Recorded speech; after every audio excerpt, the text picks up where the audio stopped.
जय हिंद दोस्तों, वंदे मातरम। टीकेटी रिएक्शन में आप सभी का फिर से एक बार स्वागत है। आज हम एक और वीडियो लेकर आए हैं गौरव आर्य सर की। चैनल का नाम है मेजरी राइट। जो टाइटल है वो मैं आप सभी को बता देता हूँ। पाकिस्तान तेरे टुकड़े होंगे इंशा अल्लाह इंशा अल्लाह। चलिए देख लेते क्या बात हो रही है। पाकिस्तान के अंदर काफ़ी ज़्यादा कॉमेडी हो रही है इस समय पर, जिसे देखकर भारतीयों को तो ज़्यादा मज़ा आ ही रहा है, लेकिन पाकिस्तानी को मज़ा आ रहा है। चलिए देख लेते क्या बातें हैं।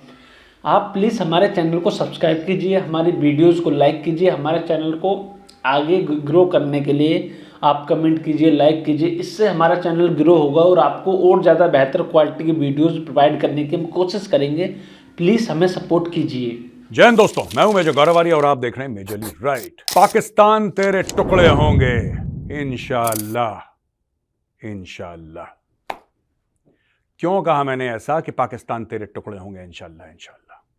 दोस्तों, पाकिस्तान ने 1971 से कोई भी सबक नहीं सीखा। ये उसी रास्ते पे चल रहे हैं जो 1971 के पहले चलते थे। जान इनमें है नहीं, ताकत इनमें है नहीं, इसलिए ये जोर आजमाइश करते हैं। जो गरीब है, जो मजबूर है, जो मिस्कीन है, उसके खिलाफ इनके बिल्कुल बाइसेप्स और ट्राइसेप्स सारे दिखते हैं। इनकी मर्दानगी सारी उन्हीं पे उतरती है जो इनको जवाब नहीं दे पाते। G8 इस्लामाबाद में, G8 सेक्टर इस्लामाबाद में एक सेक्रेटेरिएट है पाकिस्तान तहरीक इंसाफ का, जो कि इमरान खान की पार्टी है।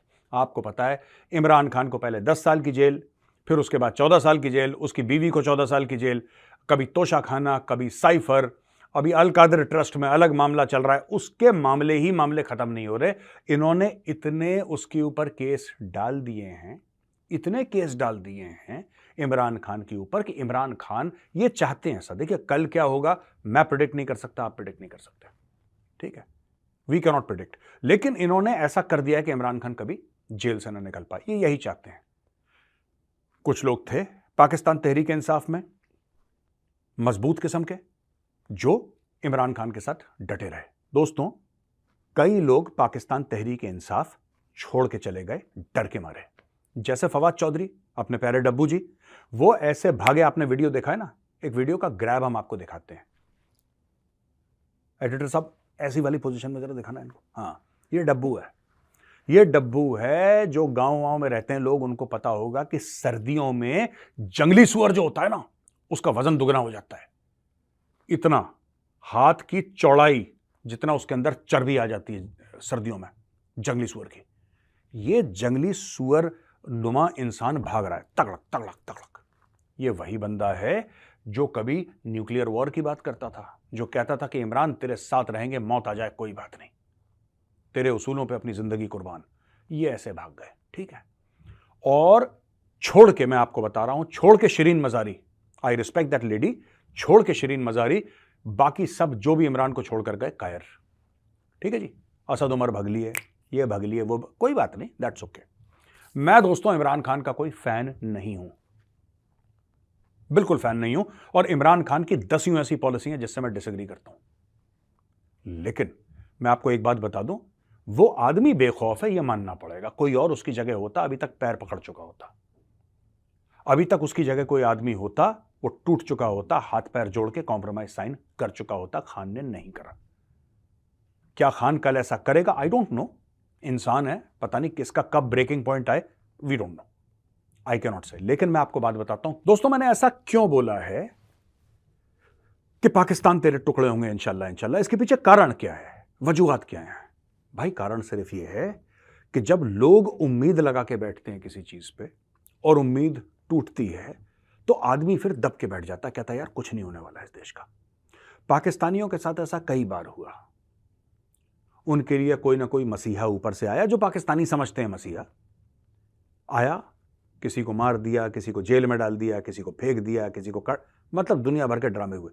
एक इमरान खान आया जिस पे पाकिस्तानियों को भरोसा हो गया, और उन्होंने ऐसा बोला कि ये है जो एक मॉडर्न इस्लामिक वेलफेयर स्टेट बनाएगा, जो कि मॉडर्न भी होगा, वो इस्लामिक भी होगा, वो वेलफेयर स्टेट भी होगा।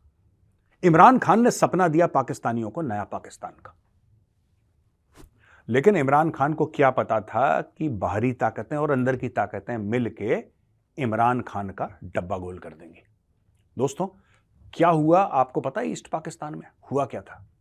ईस्ट पाकिस्तान में इन्होंने पाकिस्तानियों ने उर्दू नाफिज करने की कोशिश करी, बंगाली खड़े हो गए। बंगालियों ने बोला कि उर्दू कब की है, 300 साल पुरानी जबान है तुम्हारी, हमारी तो 1500 साल पुरानी। बंगाली प्रीडेट्स इस्लाम। आपको एक बात पता है, बंगाली जबान है, इस्लाम जब नाफिज हुआ था उसके पहले की है Bengali. It is older than Islam and Bengalis are very proud of it. चाहे वो मुसलमान हो चाहे वो हिंदू हो, they are very proud of their Bengali roots. आप कभी भी देखना, मैं कलकत्ता में इतना देखता हूं, पढ़े लिखे बंगाली, राइट? कोई हार्वर्ड से है, कोई स्टैनफोर्ड से है, कोई कहीं से, दुनिया देखी हुई है। 3 बंगाली आपस में मिलेंगे ना, they will prefer to talk in Bengali. Why? Because there is pride in culture, यही आप साउथ में चले जाओ, Tamils will talk in Tamil because they are extremely proud of their heritage, proud of their culture. ऐसे लोगों को हराना बड़ा मुश्किल हो जाता है दोस्तों। It's very difficult to defeat such people. आप वहां पे बंगाली खड़े हो गए 1971 में। अच्छा, शेख मुजीबुर रहमान, आवामी लीग के हेड, जिनकी बेटी आज की तारीख में प्राइम मिनिस्टर है बांग्लादेश की, शेख मुजीबुर रहमान खड़े हो गए और शेख मुजीबुर रहमान ने बोला कि नहीं, मैंने चुनाव जीते हैं, प्रधानमंत्री मैं बनूंगा। जाहिर सी बात है, जो बंदा चुनाव जीतेगा, जिसकी एब्सोल्यूट मेजॉरिटी आएगी, बनना उसी को है यार, बनना उसी को प्रधानमंत्री। इन्होंने बोला ये बंगाली बनेंगे। इन्होंने ऐसी ऐसी बुरी बातें बोली हैं बंगालीज के लिए दोस्तों कि मैं रिपीट नहीं कर सकता इस शो में। ऐसी ऐसी बुरी बातें बोली हैं। पाकिस्तान के जर्नलों ने यहां तक अपने ट्रूप्स को बोला है रेप करने से पहले कि जाओ इनकी नस्लें बदल दो। What does it mean? What does it mean? Hamoodur Rahman commission की रिपोर्ट पढ़िए, पाकिस्तानी जज था वो। हमदुर कमीशन पढ़िए आप रिपोर्ट, आपको पता लग जाएगा। जो कई चीजें तो छुपा दी ना पाकिस्तानियों ने, वो इंडियन मीडिया था जिसने सबके सामने जग जाहिर करा, बोला कि ये इनकी करतूतें हैं। तो मैं ये कहना चाहता हूं कि दोस्तों, ये जो पूरा मैटर है बांग्लादेश बनने का, ये वही चीज बलूचिस्तान में कर रहे हैं, ये वही चीज और जगह कर रहे हैं, ये वही चीज सिंध में कर। इनको ये नहीं पता कि लोगों के साथ आप ऐसा डील नहीं कर सकते। You cannot deal with people with force. एक लेवल तक फोर्स चलती है, बिल्कुल चलती है, बिल्कुल चलती है। जो आपको क्या लगता है, ये कश्मीर में आज की तारीख में जो शांति है कश्मीर में, आई वुड नॉट से 100%, आई वुड से 90%, 95% कश्मीर में शांति हो गई। ये क्यों हुआ है? क्या सारे आतंकी मार दिए इसलिए शांति हो गई? पाकिस्तान को ठोक दिया इसलिए शांति हो गई? आपको क्या लगता है कि 370-35 से हटने? The solution in the end has to be political, it can not be a military solution. दोस्तों, ये पूरी 25 करोड़ की जो पाकिस्तानी कौम है ना, ये फौजी बूट के नीचे पली कौम है।